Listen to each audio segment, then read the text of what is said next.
Hello, ladies and gentlemen. I am Roger B. You're listening to Locked and Loaded on America's Web Radio. And boy, do we have a full show today.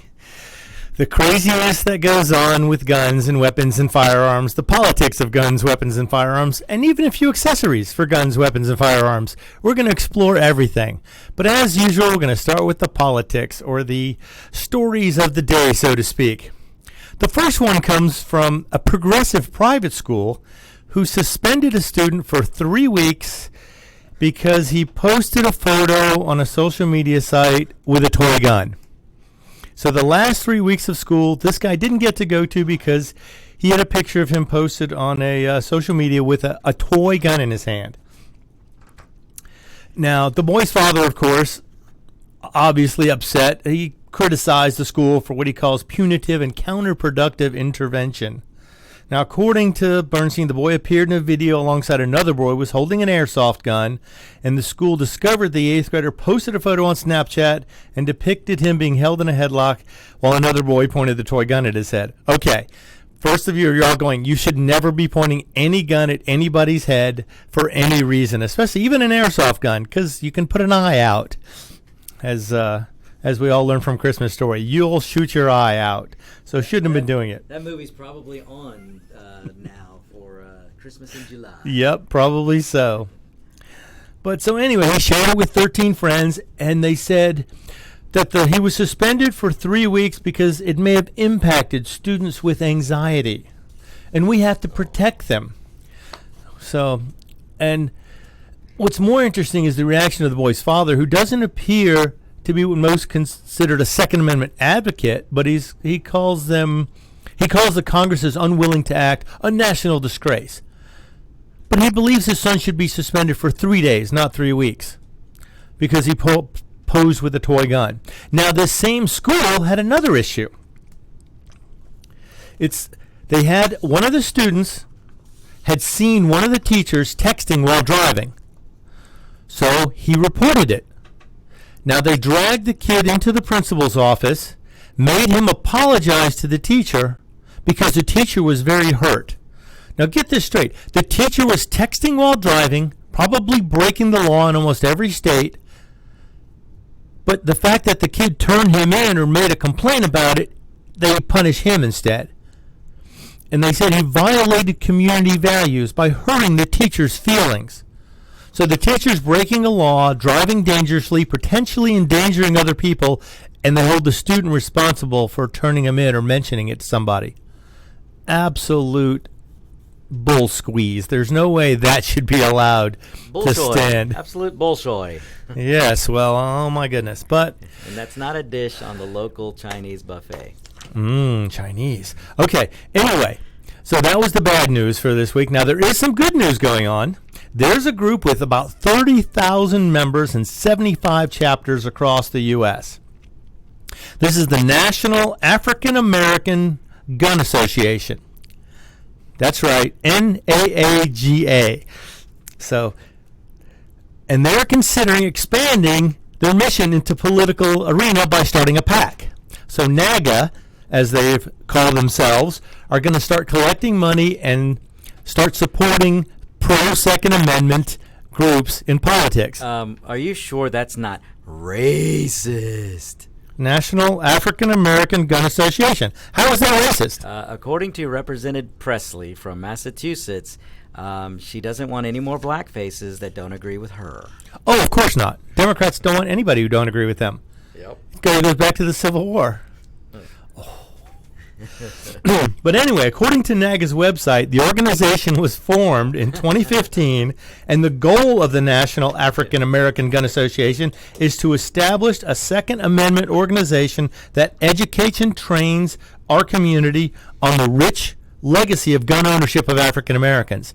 Now, a lot of you don't know this, but the NRA, back in the 50s, 60s, 40s, took to training people of African American descent. I hate using hyphenated Americanism, but that's the term we're going to use. And they took to training them to help them learn how to use weapons back then. So how can that be a bad thing? And then they claim the NRA is racist. I'm going, that doesn't make any sense. Now, these guys started their own organization. Now, I don't know if only black people are allowed to join, if white people can join this group or not, I don't know. I have not talked to anybody from there, but maybe we'll get a hold of somebody and find out. But in the 4 years since they've been established, they have got 30,000 people to join their group. And their mission is to train responsible gun owners. Okay, here we go. We welcome people of all religious, political, social, and racial backgrounds. So anybody can be a NAGA member. All right, so anybody can sign up. Now, I like to sign up with any group that is pro-Second Amendment. If they have a particular racial slant, that's fine. I don't care. If we all agree on the same thing, that is what is going to defeat most socialism in this country. Most people don't understand it. But if we bring people together instead of splitting them apart by race, by gender, by age, by income, by political affiliation, if we come together, that's what politicians fear the most. So this group is actually pushing to establish training and get people more in tune with their gun rights, because people are not afraid. They're not as afraid of things if they know how to use them, if they're trained properly. Well, you know what they say about gun control. Use both hands. Absolutely. And it's funny because they're trying to stop the negative stereotypes.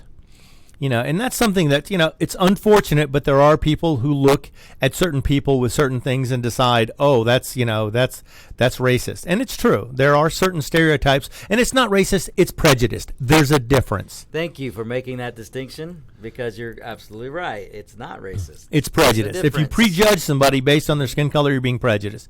If you imply that one race is superior to others, then you're a racist. So just because you say something about some race, like if I say all Asians are really smart, that's prejudice. That's not racist. Right. There's nothing wrong with that, because, Well, it doesn't matter. Whether you say something good or bad, if you make a prejudgment based on someone's ethnicity or skin tone, that's prejudice. Mm-hmm. But now this group is they're thinking about starting a PAC, a political action committee. Now, there's nothing better than 30,000 people in 75 chapters across the United States starting to collect money to donate to political causes that support their own. I think this is a fantastic idea, and anybody who is near or is familiar with this group, you should sign up and join. Why not support somebody who supports Second Amendment rights? And that way, it just looks even better when you see people of all races, colors, sizes, genders, incomes supporting Second Amendment rights, as they should, because it was the Second Amendment for a reason. The first one is to say what you want to say, as long as it's, not harmful, like you don't yell fire in a crowded movie theater just for kicks, not legal. But you do want to be able to speak your mind, express your opinion, even if it's dissenting from the current wave of the tolerant left. We'll get to that in a moment. I've got a good story about new supplies for rioters and Antifa members.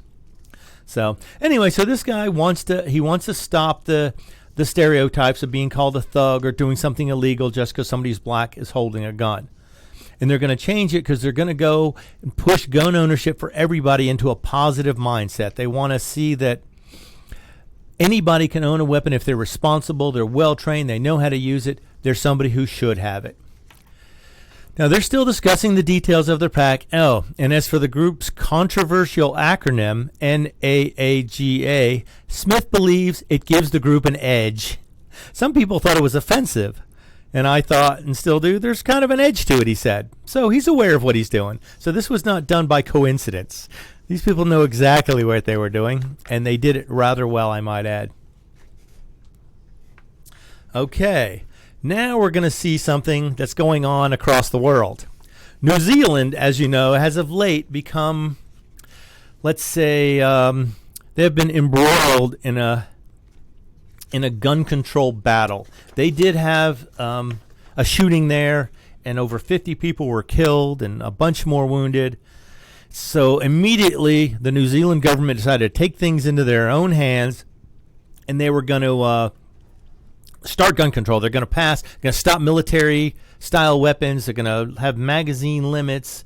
They're going to have all kinds of things typical to what any country or any politician wants to do. It's funny how politicians want to ban everything that could prevent people from believing in their own way of doing things or prevent them from stopping a government when it's run amok.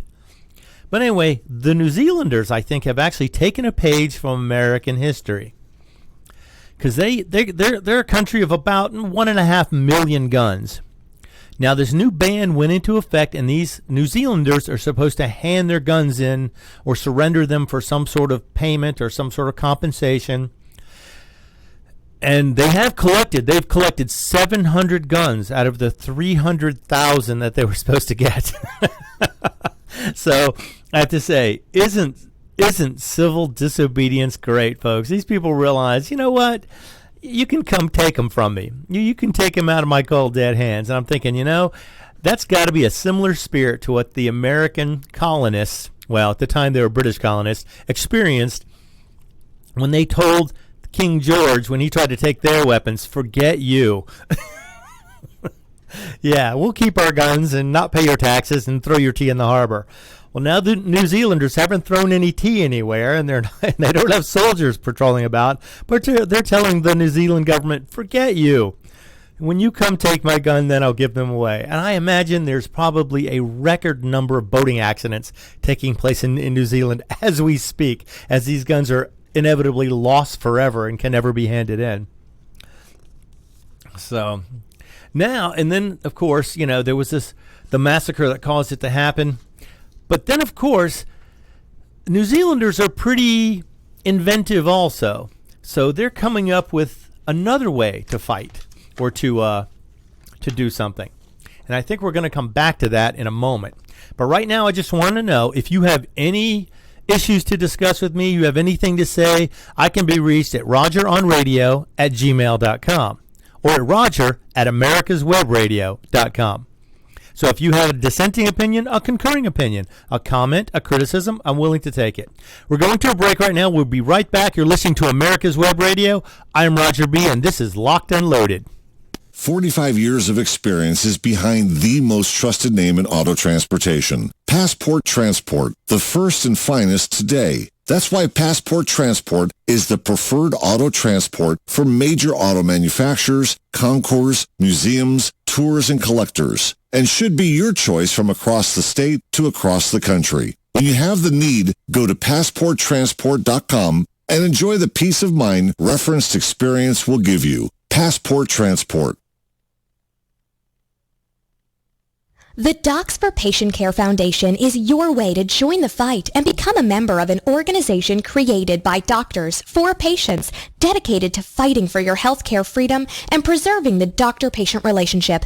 Get a pen and paper. Write down docs4patientcarefoundation.org. That's DOCS, the number 4, patientcarefoundation.org. Go to our site and please make a generous tax-deductible donation and join the fight today. Thank you. Whether cruising the strip in a 57 Chevy or taking the family on a vacation in a 71 Oldsmobile Vista Cruiser, you need to tune in to Classic Cars with Steve Ronaldo and Jim Weber every Saturday from 8 to 9 a.m. on americaswebradio.com. You're listening to America's Web Radio on the americasbroadcastnetwork.com. Thank you for listening. You're listening to America's Web Radio on the americasbroadcastnetwork.com. Thank you for listening. Hello, ladies and gentlemen, and everybody of any other gender. You're listening to America's Web Radio. Whatever you call yourself, you're welcome here at America's Web Radio. That's right. I am Roger B., and you're listening to Locked and Loaded. And just before we left for the break, we were talking about the New Zealanders and their spirit of civil disobedience and not handing in their weapons.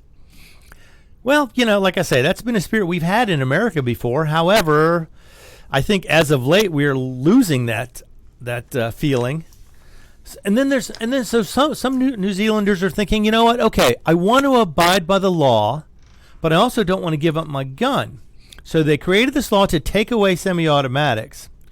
So of course, New Zealanders apparently are pretty inventive as well. Like I say, maybe they take after us Americans. I don't know. And there has been somebody working on a conversion kit to convert a semi-automatic AR-15 into a pump-action rifle. So that way it would not fall under the ban. Of course, most of you know if you convert something from one thing, you can generally turn it back to another thing pretty quickly if the need arises. And I started thinking about this real quick from a technical point of view, and I thought, how would you do that? And I thought, it really wouldn't be that hard. Those of you who know how AR-15 works, it siphons gas off of the barrel to cycle the action. If you block that gas port, don't allow gas to flow, it just becomes a single-shot rifle. If you add some sort of device to just cycle the action by the charging handle or side charging handle, you could turn it into a pump action rifle, and boom, it doesn't break any of the New Zealand laws now that it's a pump action rifle. Of course, there's still magazine bans and capacity bans and all that, but you know, it shows they're being inventive and they're coming up with new ways to avoid things, which I just think is fantastic. That's almost an American spirit of inventiveness. Who knows? Maybe New Zealand will be the next United States. Of course, they're going to have to get their constitution in order before that'll happen and prevent people from passing laws so quickly as a knee-jerk kind of reaction. But anyway, hats off to New Zealand. You're doing a great job. Civil disobedience and inventiveness to stay legal. It's fantastic. I love it. Okay, this is an interesting story I found today. Now, this is not so much politics as it is, I guess, use of force and against who you can use force against. There was a sheriff's deputy, Alan Gaston. He was heading into the IRS office because he had a question to ask about a letter he had received. Now, he was in full uniform. He had his sidearm with him. He was on duty. Apparently, he was on a 10-minute break or lunch break or whatever, so he decided to duck into the IRS office, see if he could ask somebody a quick question. The armed security guard, Seth Eklund, decided, oh, no, you cannot come in here with that gun. You must disarm yourself. And the sheriff's deputy said, no, I'm on duty. I can't take my gun off and leave it in the car. And then Seth Eklund, the security guard in the IRS building, decided, okay, he was going to take the sheriff's deputy into custody. He drew his gun, pointed at the deputy, and told him to come with him. He was going to take him into custody. At this point, the sheriff's deputy decided, you know what? He apparently was an experienced law enforcement officer and realized the best way to defuse this was just to walk away. Turn around, walk away. So he turns around, he starts to walk away. And Mr. Eklund continually pointing the gun at him while he's walking to exit the building, trying to grab him and take him into custody. Oh, I just would have loved to have seen this. Now, at the same time, the people in the IRS office are calling 911, saying that their security guard has got somebody at gunpoint they're trying to take into custody, failing to mention that it was a fully uniformed sheriff's deputy that he was trying to take into custody. I know that you can't make this up. This is almost comical. So, and the sheriff's deputy later talked about, he goes, you know, he figured the best way was just to walk away, not escalate the situation, not get anything, you know, to move into a higher level. He wanted just to walk away, let it de-escalate. But by this time, 911 had been called. Police were coming onto the scene. When they arrived on the scene, they realized what was going on, and then they arrested Eklund for, what did they call it? He was putting other people at risk. It was an assault or an aggravated threatening or something like that. He was using potential deadly force in an unacceptable situation.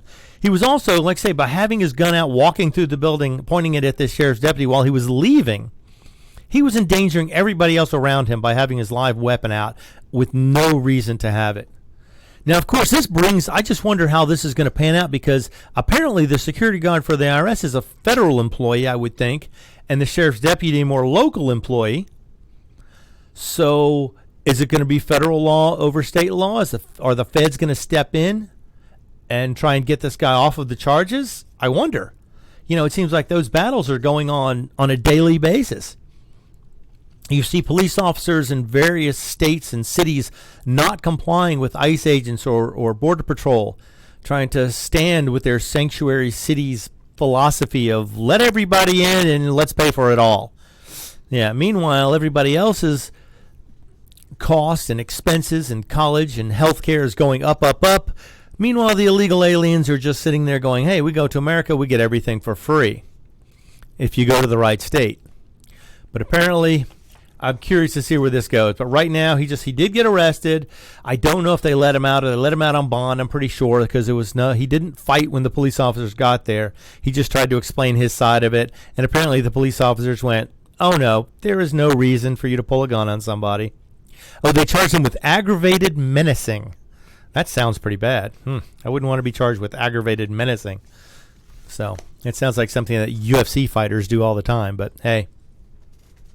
Okay, now this is one I saw just briefly and I had to bring it up. Apparently, in a move to capitalize on the ever-growing market for the more tolerant riot equipment, Fight Fascism Foundation has announced a new line of Coexist-branded Molotov cocktails.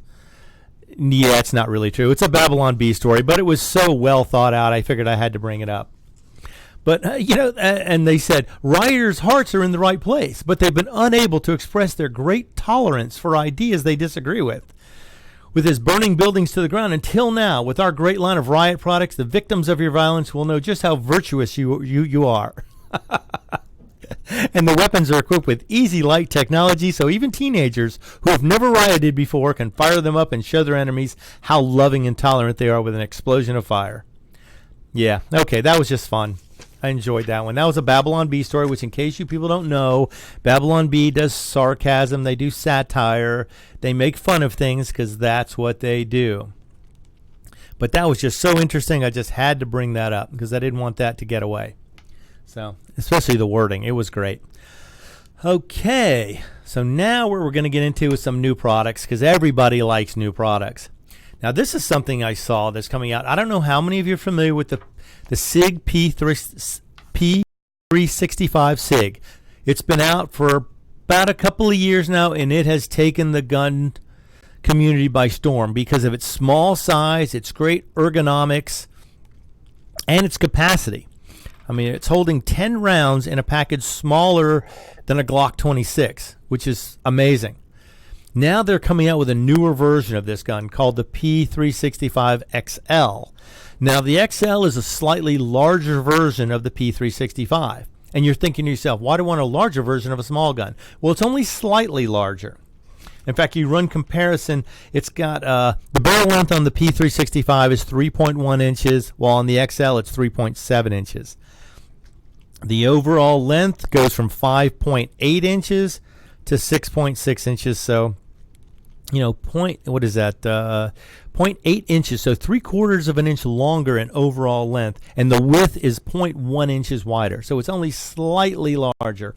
But it bumps the capacity up to 12 plus 1 with available 15 round mags also, which will probably extend the total height of the gun also. But it's supposed to be shipping now. So we'll see if it when it comes out, how it's going to be. It sounds like if it's anything like the P365, it is going to be a hit.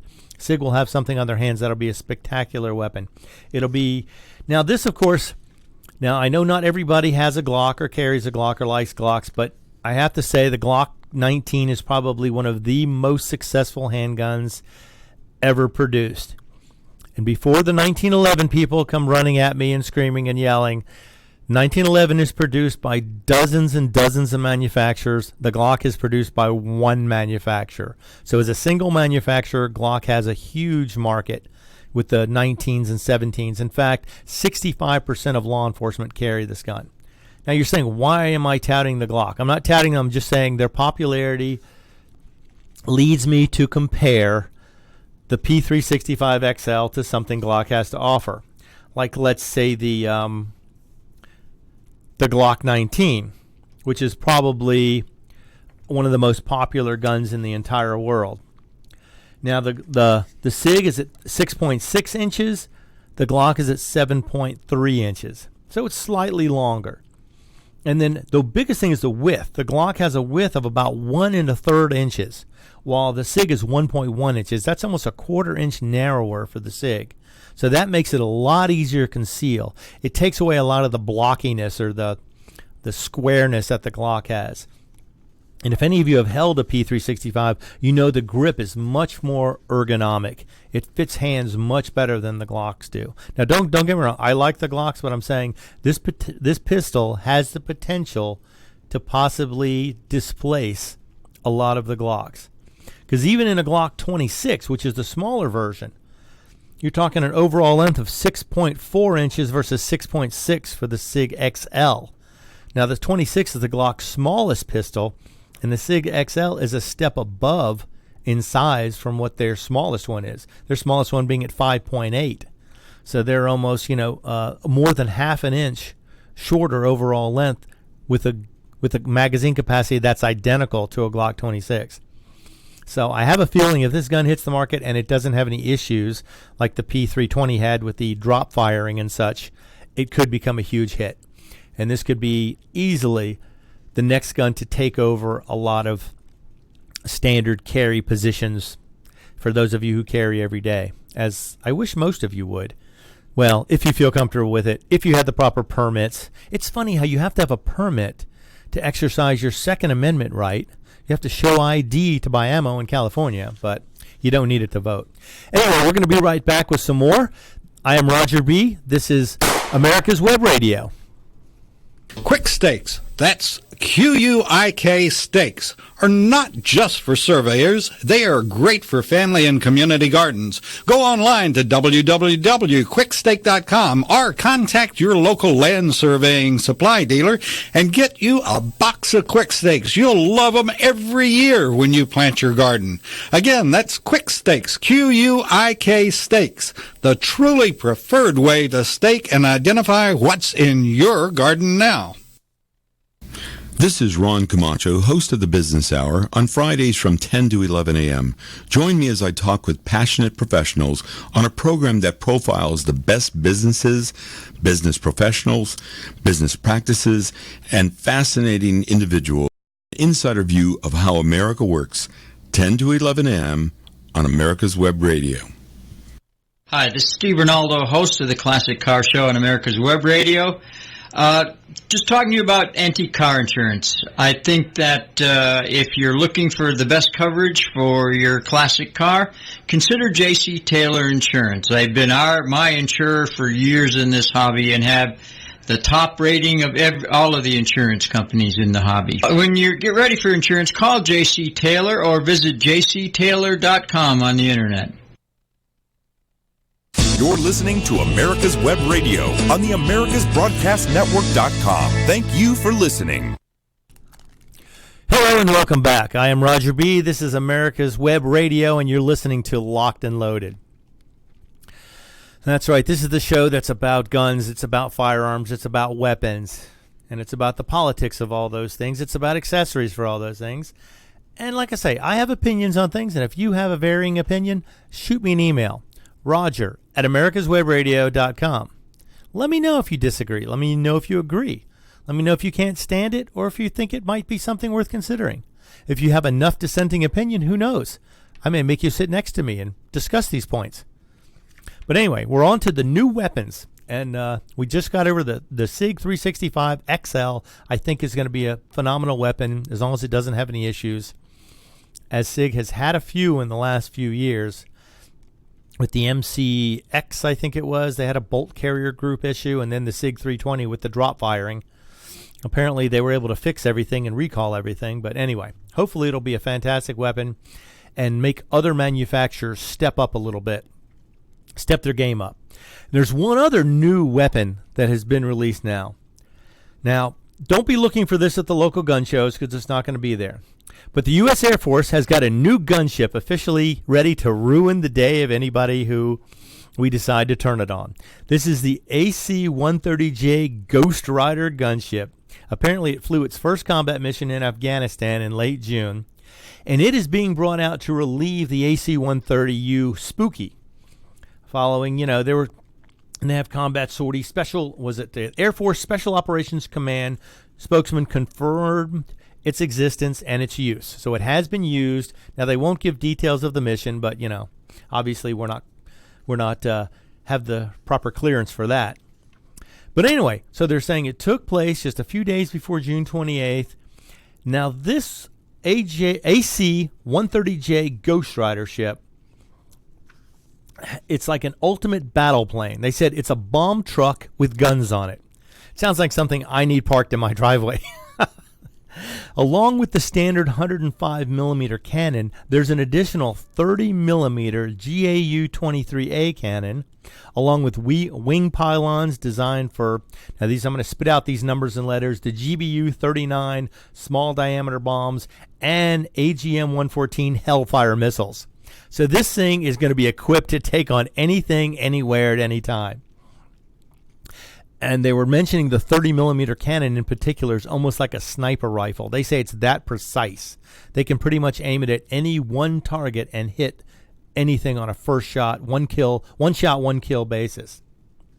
So, and then the fact that the AC-130 tends to fly slow gives it a lot of time over its targets to unload a lot of things. So, now I'd love to see one of these at the local gun show, but I don't think it's going to happen. And the price tag would probably be a little out of my range. But still, you know, we discuss everything, firearms, guns, and weapons, and this is by no means anything less than a weapon. But we'll have to see. I'd like to see some video of this flying some combat missions, see how that goes. But apparently it's out there, and it's replacing the Spooky, which, as you know, was, I believe it had several miniguns mounted on the side. It could pepper a football field in a matter of seconds with one round in a square inch, and this is supposed to be more devastating than that. So, interesting. All right. Well, today we're going to get into our topic of discussion, which is going to be fully my opinion. So, again, if you disagree with me or have a point to make, by all means, you can go to americaswebradio.com. You can look at the live feed. You can spit up a question. You can make a comment. You can tell me I'm wrong, tell me I'm right, whichever. I'll take either one. Now, this was a tough one to do because someone had asked me, you know, what kind of gun should I buy? And, you know, we get into that with the handguns and requirements and this and that. But they're saying, what if I want more than one? I want to build, you know, a basis for owning several guns to cover all the bases. So we decided, was talking for a while, we decided that 5 guns should probably cover almost every need you would have with a firearm, at least to start with. Now, granted, there are certain niches that you could fill by very specific weapons, but we started off by going, if you could only have 5, you know, you guys who are married or, you know, live on really tight budgets and you're limited to where your gun money can go because you still want to eat, or the wife needs new shoes or whatever. So you're limited on that, but you want to pick 5 guns to give you a well-rounded collection. And I know there's going to be disagreements, so you can send me an email, roger@americaswebradio.com, and I'll see those. Well, here we go. We're going to get started. The very first weapon most people should have in their collection is a handgun. Hands down. This is the most versatile for most situations. It can be used at home. It can be traveled with. Now, before you travel with any weapon, check the local laws of the states you're going through. Make sure you're not going to be in trouble. Because there are some states where just transporting a weapon through the state can be a crime, and you can get arrested for that. Even if you don't use it, don't brandish it, don't have it outside your trunk, just by having it in your possession is a crime. So be really aware of that. There are a ton of websites you can go to. I think one of them is packing.org. They will give you a list of which states honor which permits and which states allow you to carry and the way they allow you to carry. If it has to be locked in a box or it has to be, you know, outside the main cabin of the car. But anyway, so a handgun allows you that portability. It gives you the chance to carry it on your person as well. When you go out into the world, you can carry a handgun with you. Yes, sure, you can carry a rifle or a shotgun with you, but it's not going to be near as easy to conceal, and it's hard to sit in a movie theater with a shotgun riding shotgun. So we're going to say a pistol is going to be your first line of defense. It can be used on your person. It can be used in your home. It can be carried with you in your car. It's small enough to be portable. Now, I'm not going to get into the pistol or revolver debate. That's going to, you know, we've discussed that before in different calibers. You know, whatever you get pistol-wise, put more effort into training with one particular weapon, and it's going to make you much more effective with it. Now, the only mention I'll make of calibers that in an urban environment, your pests, as they're called, are more likely to be of the 2-legged variety. While in a rural setting, you may run into more 4-legged pests. You may have bears or hogs or, you know, wild bobcats, which may require a defense against. So in an urban setting, more rounds may be required. You want to have Ideally a pistol with magazines, multiple magazines. So any pistol in a 9, 40, 45 would be ideal choices. Now in a rural setting, you might consider a larger caliber revolver because of the four-legged variety of creatures. Because there, you're not going to get the psychological effect because a dangerous animal doesn't always know when he's been shot or what's going on if somebody's firing at him, while people tend to realize if they see things bouncing off of trees and ground next to them, they're being shot at, and they'll tend to retreat or fire back. So with animals, they don't tend to know. They think you're threatening them. They don't always understand what's going on. So you might need a larger caliber to defend yourself against four-legged animals than you would two-legged animals. So keep that in mind depending on your setting. Now for the second weapon, I debated this for quite a while because there's a lot of schools of thought that would push one weapon over another and I decided that I came to the conclusion that the second weapon in your arsenal should be, arsenal, I say collection. Arsenal sounds so threatening, so we're going to use the word. Your second weapon in your collection should be a rifle. Now I'm talking about a higher powered center fire rifle would be something you consider for defense purposes or even survival type scenarios. You want to have something that has a longer range to it. Now, I know a lot of you more experienced people out there might be thinking, oh, wait, no, a shotgun first, or maybe a 22. Well, I'm going to justify this with one word: distance. A rifle creates distance. It gives you the chance, when you're experienced, you can put distance between you and a potential threat or a group of threats. This gives you time, because distance buys you time. If people are coming in and you have the ability to stop them because you have distance on them and can keep them at bay, this gives you time, and time is critical in any kind of threat situation. Now, of course, with any collection of tools, you want to learn how to use them, because if you don't know how to use it, it's just a club. So when you pick your rifle, it's going to give you two choices. You always have two choices when you're confronted by a threat. Everyone knows the two choices, and you make them one way or another, and you decide based on your situation what you're going to do. You have fight or you have flight. With a rifle, you can engage threats at a much longer distance than with a handgun.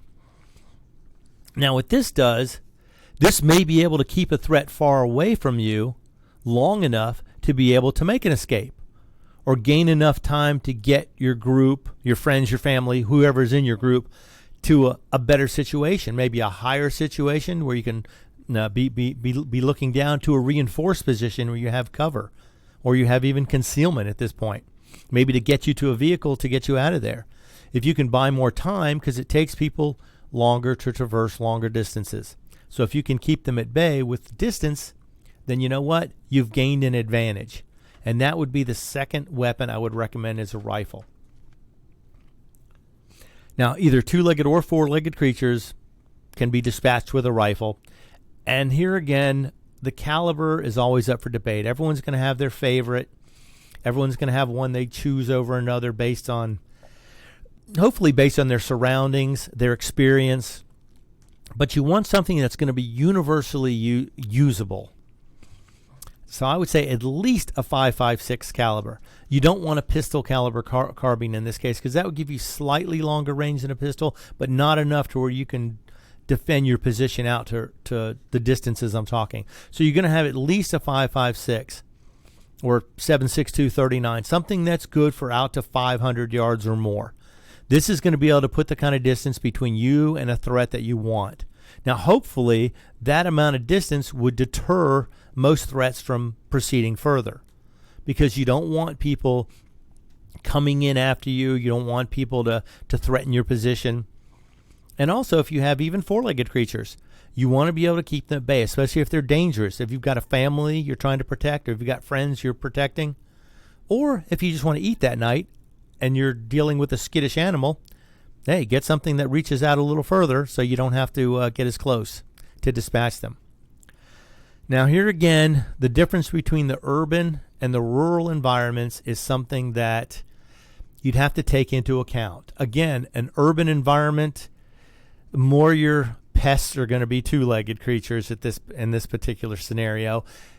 And there's been stories as of late especially where a multitude of people have had threats from multiple sources. People have been broken into houses with 3 or 4 people coming in. And you wonder, why do you need a 20 or 30 round magazine? Because you're being assaulted by 3, 4, 5 people. You need the extra capacity. Because when you're under threat, your adrenaline is going, your vision gets narrowed, your fine motor skills tend to get diminished, and you want to have something with extra firepower. So if I just had to pick something, I'd say either some sort of AR-15 rifle, whatever caliber you want, as long as you have multiple magazines and a lot of extra ammo, or even an AK-47 type rifle if you prefer that caliber. Or you can also get the AK-47 in a 5.56, or you can get the AR-15 in a 7.62 by 39. So just get something that's easy cost-wise, and I'm sure I picked these 2 rifles because of their cost. Most of them can be had for under $500 in a decent variety, up to $700 for a one with a lot of accessories on it. Put some optics on it, whatever you want. Now, I'm sure there's guys saying, oh, I want my M1A1, I want my HK91, my G3, I want this or that, and that's fine. Those are all excellent choices. However, I'm just saying, have one in a price range that's easy to afford, and one with ammo and accessories and replacement parts that are easy to get. If your Springfield Armory M1A1 breaks something, you're probably going to have to order it or find somebody that's got it. It's not like you're going to be able to go to the local gun shop and find every part for that gun available to be replaced. While the AR-15 and some of the AKs, the replacement parts are much easier to find. So just consider that if this is your first and only rifle. You want to have one that's easy to work with. Now, the next weapon, I know a lot of you may have put this weapon second place instead of third place, but I put it third because I think the rifle, like I said, the distance issue was a big deal. And by a narrow margin, I'd say a shotgun is number 3. Everyone knows a shotgun is a short distance weapon. Sure, you can get out to maybe 50, 75, even 100 yards with some slugs or some heavy turkey or bird loads, but generally that's considered short distance weapon. Well, folks, we're going to come back, continue our list in a few minutes. This is America's Web Radio. I am Roger B., and this is Locked and Loaded. 45 years of experience is behind the most trusted name in auto transportation. Passport Transport, the first and finest today. That's why Passport Transport is the preferred auto transport for major auto manufacturers, concours, museums, tours, and collectors, and should be your choice from across the state to across the country. When you have the need, go to PassportTransport.com and enjoy the peace of mind referenced experience will give you. Passport Transport.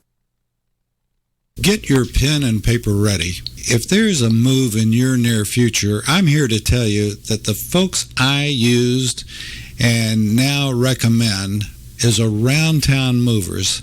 Timothy and the guys recently moved me, and I am and was totally satisfied with a sometimes not so fun experience moving.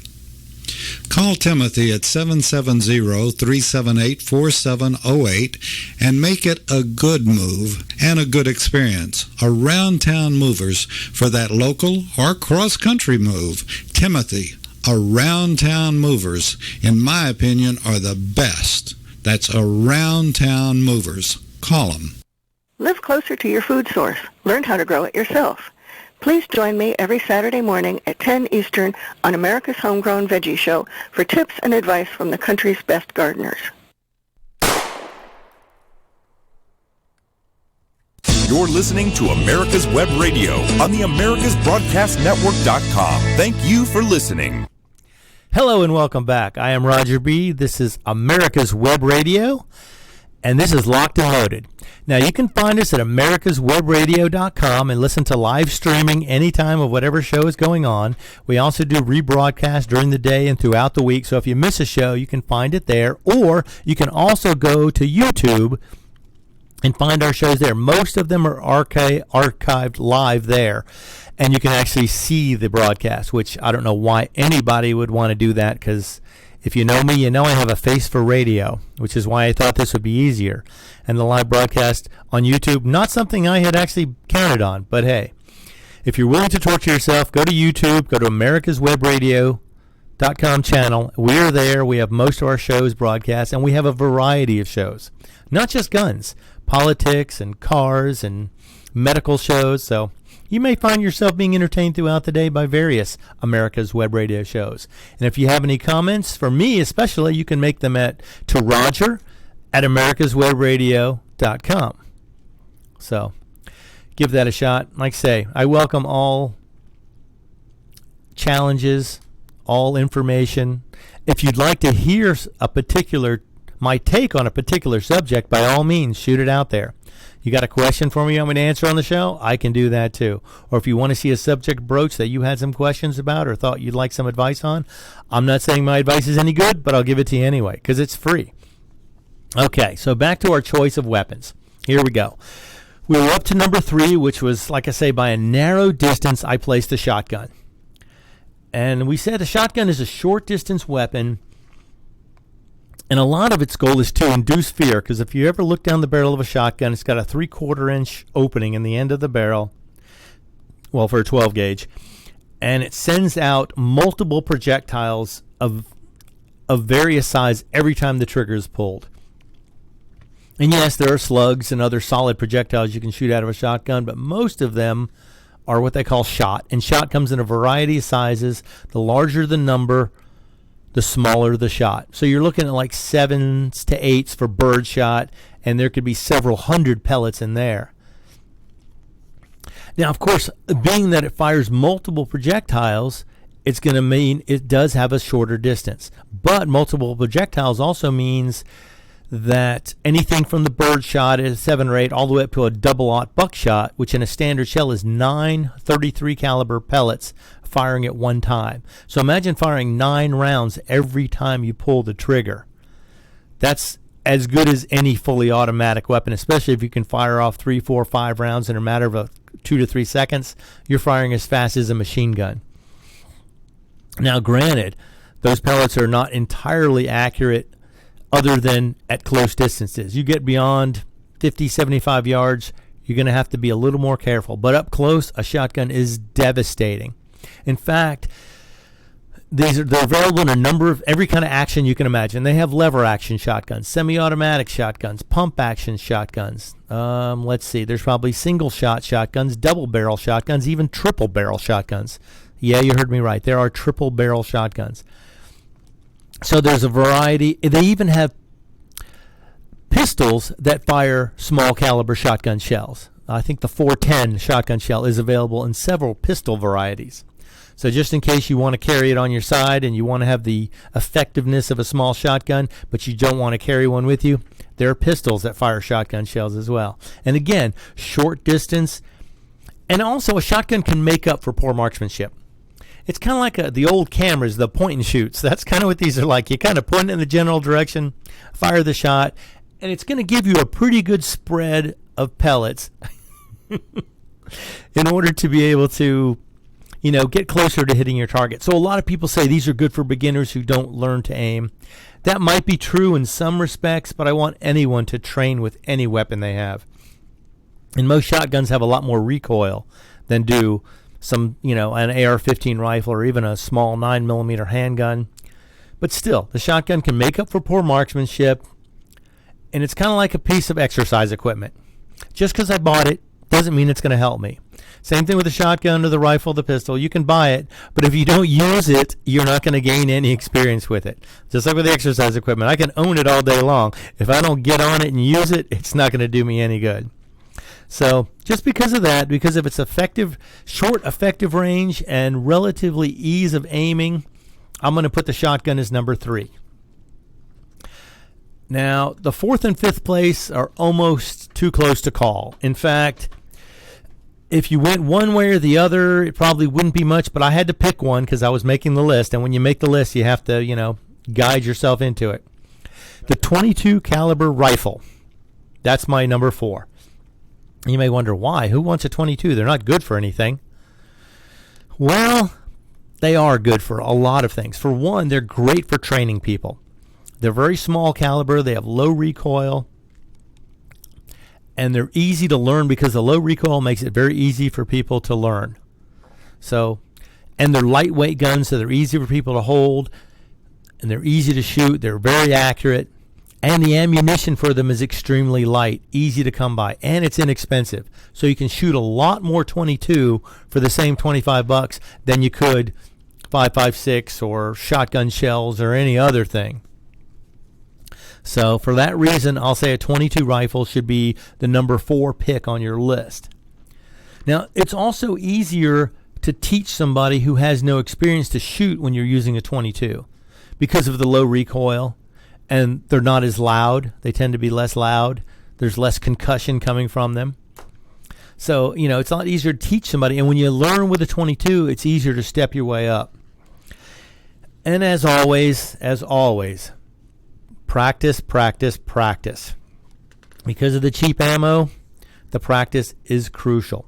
Now, when you pick a 22 rifle, pick something of a well-known brand and a well-known action that you know is going to function, because reliability, of course, is key with a 22, because the 22 ammo tends to be a little dirtier, and it tends to get into actions a little more. Get something specifically built for the 22 caliber cartridge, because this way you know it's going to be reliable, you know it's something you can count on, and the accuracy is more likely to be a little better. Now, they have there's a variety of companies. I'm not even going to mention companies, but any well-known company that makes one probably has a decent one, unless you go with some weird specialty type of 22, which they do make.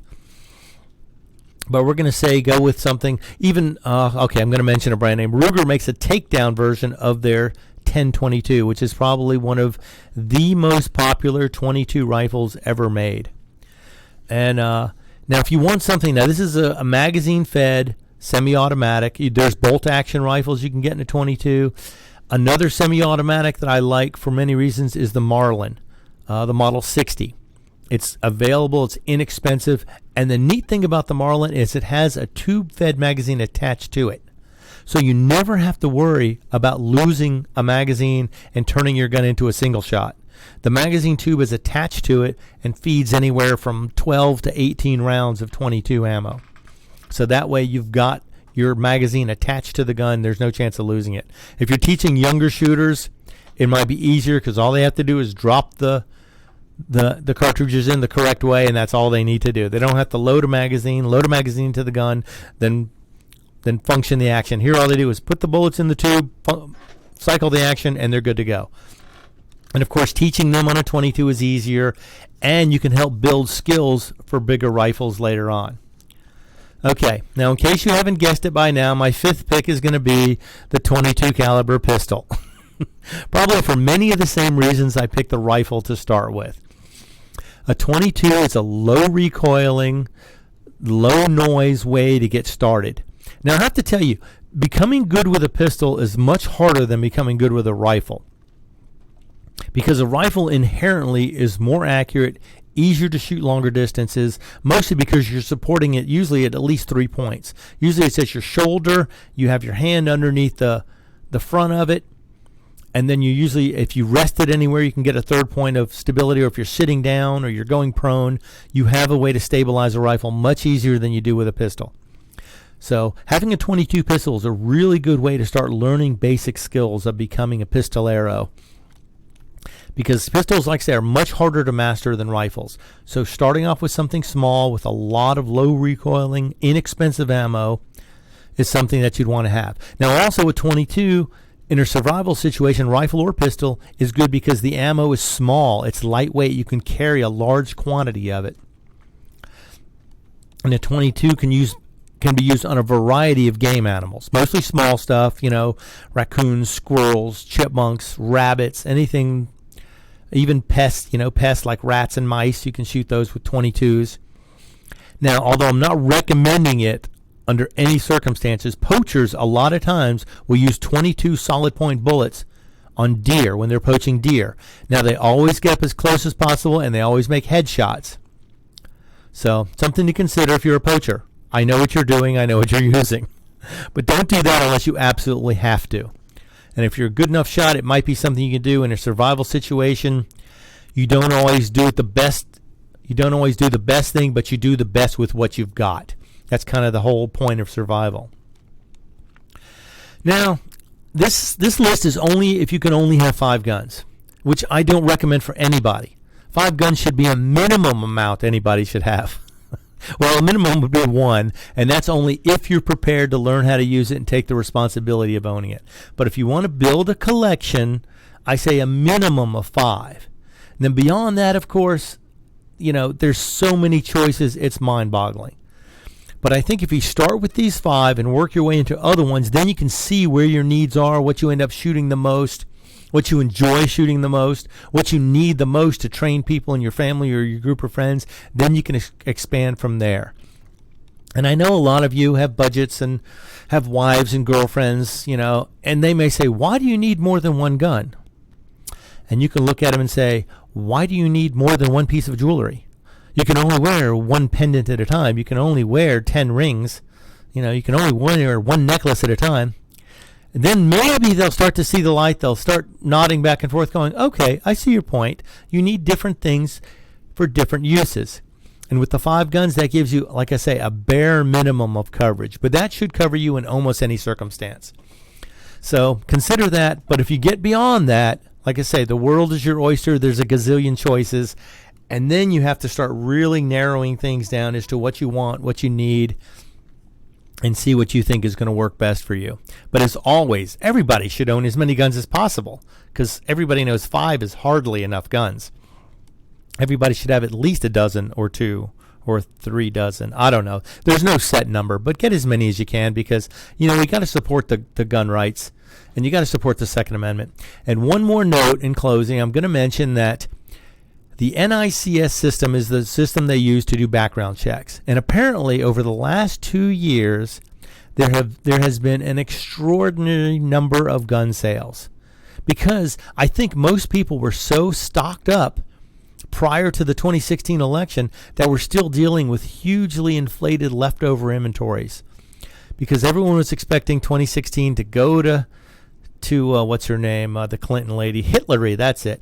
Yes, but Hillary was supposed to win, and she didn't. And so these companies were all stocked up, ready for Hillary to win, and just sell guns like crazy. And since it didn't happen, it didn't. All right, again, any comments? RogerOnRadio@gmail or Roger at America's Web Radio. This is Locked and Loaded. I am Roger B., and you're listening to America's Web Radio. Perhaps you are struggling to cope with the disease of addiction. If not, you probably know a family member or friend that needs help in battling the cravings and the personal and professional damage done by the effects of drugs or alcohol. Get a pen and paper and be ready to write down the following. These are the issues that the trained staff at the Atlanta Healing Center address and treat every day. Their doctors and counselors with over 40 years of practice in the field of addiction can treat the suffering individual in a thoughtful, compassionate, and experienced manner and guide him or her along the path to recovery. So call 770-696-98